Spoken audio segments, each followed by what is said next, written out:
మన భారత సైన్యం చేసే ధైర్య సాహసాలు ఎప్పటికప్పుడు ఆశ్చర్యపరుస్తూనే ఉంటాయి. తర్వాత తరాలను ఇన్స్పైర్ చేస్తూనే ఉంటాయి.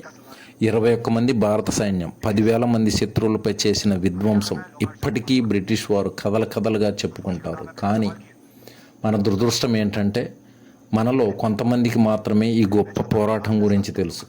అది 1897 సారాగడి పోస్ట్ని శత్రు సైన్యం ముట్టడిస్తున్నారన్న విషయం తెలిసిన వెంటనే బ్రిటిష్ వారు మన సైన్యానికి అక్కడి నుండి పారిపోవాలని ఇచ్చిన సలహాతో అక్కడ ఉన్న 21 మంది జవాన్లు తీసుకున్న నిర్ణయం చారిత్రాత్మకం.